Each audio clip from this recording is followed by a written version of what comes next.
एक दिन मैया यशोदा लाला को गोद में लेकर के दूध पिला रही। नहीं, एक दिन मैया लाला को गोद में खिला रही है। एकदा आरोहम आरूढ़म लालयंती सुतम सती। दूध नहीं, बस ऐसे ही गोद में खिला रही है।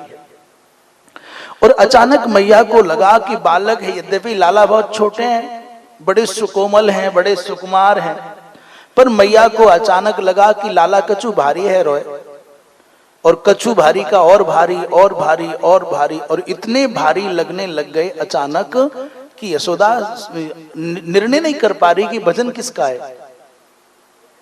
ये उसको कंफर्म नहीं हो पाता कि ये भारीपन काय का है। गरिमाणम शिशोर बोढ़ुम न सेहे गिरिकूटवत। सुखदेव जी महाराज कहते हैं, राजन भारीपन भी ऐसा हो गया जैसे कोई पहाड़ गोद में रख गया हो।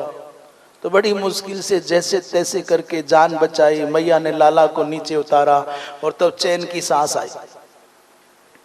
उसी समय जैसे ही मैया ने भूमौ निधाय तम गोपी, भूमि पर लाला को बिठाया लिटाया, उसी समय एक बड़ी विचित्र घटना घट गई। एक तृणावर्त नाम का दैत्य आ गया, और उस तृणावर्त नाम के दैत्य वो आंधी का रूप बना करके आया। आंधी ऐसी जिसमें तृणावर्त का तात्पर्य खूब तेज वायु का एक गोल गोल चक्कर जैसा बनता है, उसमें आसपास के कागज तिनके सब घूमने लग जाते हैं, तो तिनकों का समूह इकट्ठा हो जाता है, इसलिए उसका नाम तृणावर्त है। कभी कभी देखा आपने, नहीं देखा हो, जिन लोगों ने खेतों को देखा हो वो समझते होंगे। गर्मी के दिनों में खेतों में ऐसा बवंडर बनता है,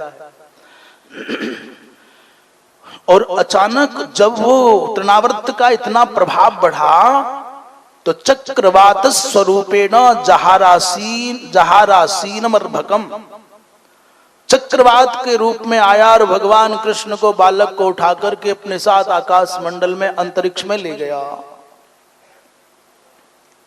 कहते हैं कितना भी बड़े से बड़ा वृक्ष क्यों ना हो, यदि उस बवंडर के मध्य केंद्र पर आ जाता तो उसको आसानी से उखाड़ ले जाता है।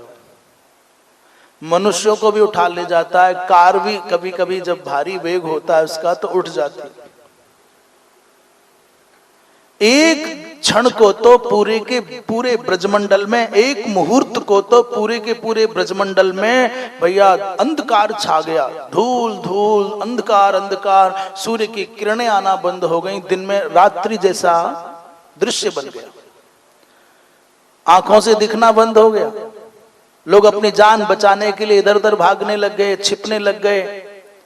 और उतनी देर में जब ऊपर भगवान कृष्ण को उसने सोचा कि अब उठा करके नीचे पटक दो, मर जाएगा, झंझट खत्म हो जाएगा, पर हो गया उल्टा।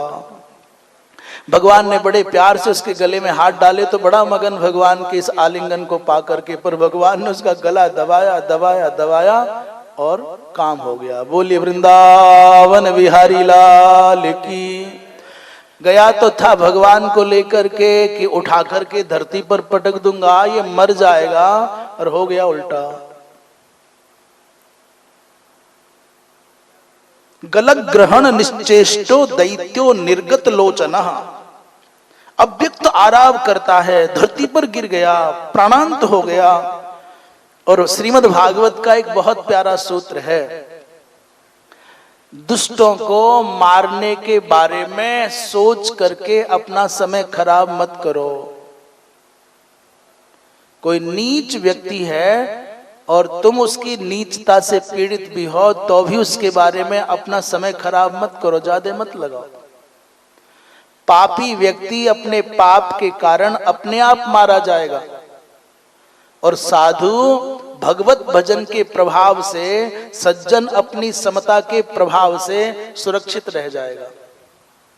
मारने आई पूतना और मरकर गई, मारने आया शकटासुर और स्वयं मृत्यु को प्राप्त होकर के चला गया, मारने आया तृणावर्त और अपने आप मृत्यु के मुख में चला गया। भगवान की एक प्रतिज्ञा है।